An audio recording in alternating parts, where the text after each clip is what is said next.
40-ton dump truck barrels toward a way station on Interstate 80. The truck in front of you hits a bump, and one whole set of wheels lifts clean off the road. Not a little, fully floating. For a split second, your stomach drops, because if that axle is broken, that driver is seconds away from a blowout, a lost load, or a major wreck. But then you notice something worse.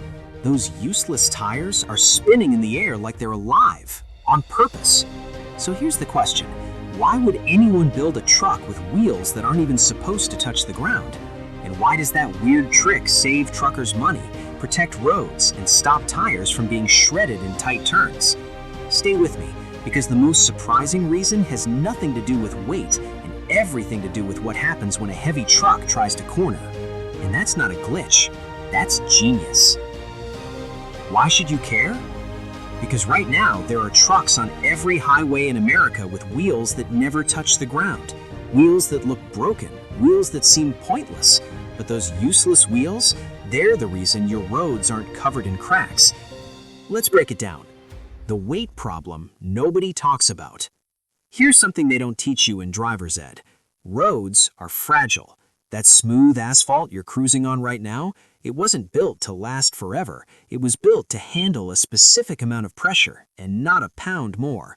Push past that limit and the road doesn't just wear down, it shatters. Cracks spiderweb across the surface. Potholes swallow tires whole. Bridges groan under stress they were never designed to bear. Therefore, governments don't just regulate how heavy a truck can be, they regulate how that weight is distributed.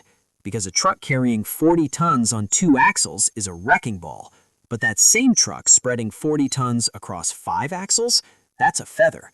Think about walking across fresh snow. Wear stilettos and you sink straight through. Strap on snowshoes and you glide across the surface. Same weight, different distribution, completely different outcome. This is where the lift axle enters the story.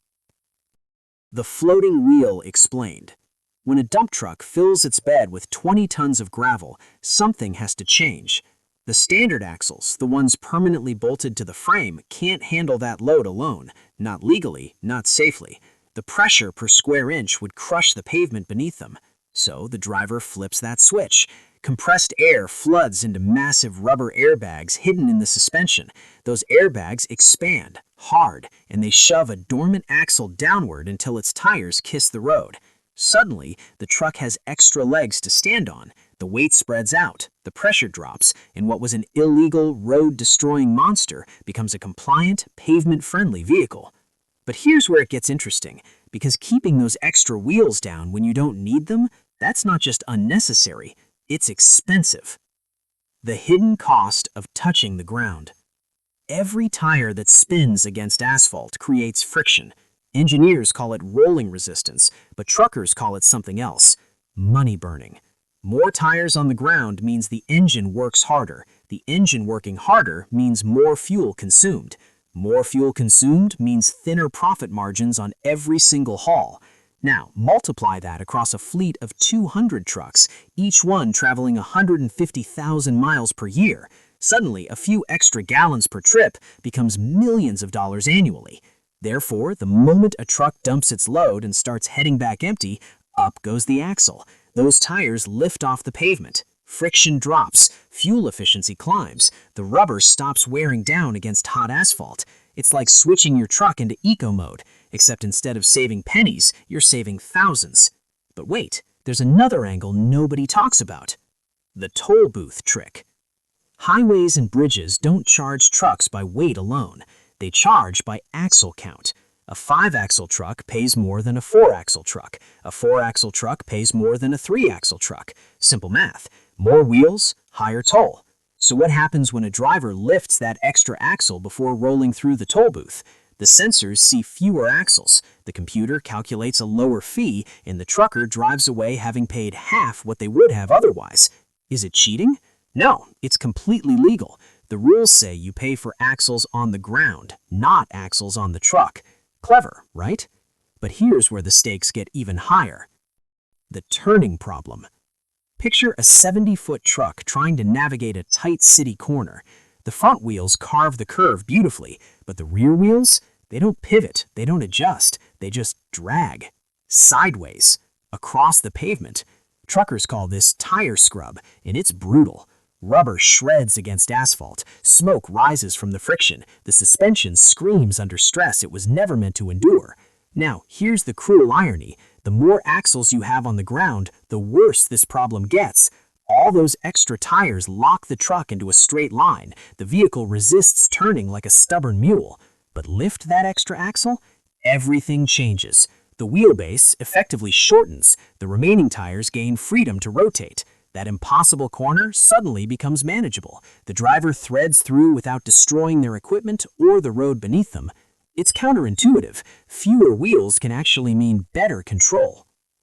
When the axle must drop. Now, you might be wondering, if lifting the axle saves fuel, saves tires, saves toll money, and improves handling, why ever put it down? Because sometimes those extra wheels aren't optional, they're survival. When a truck is fully loaded, more tires mean more grip. More grip means better traction on rain-slicked highways, icy mountain passes, and loose gravel construction sites. The difference between staying on the road and jackknifing into a ditch. More tires also mean more braking power. Every wheel that touches pavement adds surface area for the brakes to work with. In an emergency stop, those extra few feet of stopping distance can mean the difference between a close call and a catastrophe. And then there's stability. A loaded truck rounding a curve with all axles down hugs the road like a race car. Lift too many wheels and suddenly you're dancing with a rollover. So the axle isn't just about saving money, it's about reading the moment, knowing when to conserve and when to commit. The technology behind the magic. So how does all this actually work? Inside the cab there's a switch, sometimes a button, sometimes a lever. The driver activates it and compressed air rushes through lines hidden beneath the frame. Those airbags expand, hard, and they push downward with incredible force, lowering the axle until the tires make solid contact with the road. Release the pressure, the airbags deflate, springs pull the axle back up, and just like that, the wheels float. Some modern trucks don't even require driver input. Sensors monitor the load weight in real time. Too heavy? The system automatically drops the axle. Light load detected? Up it goes, without anyone touching a thing. It's adaptive engineering. The truck literally thinks about its own weight distribution. So here's the full picture. That floating wheel isn't broken, it isn't forgotten, it isn't some manufacturing defect that slipped past quality control.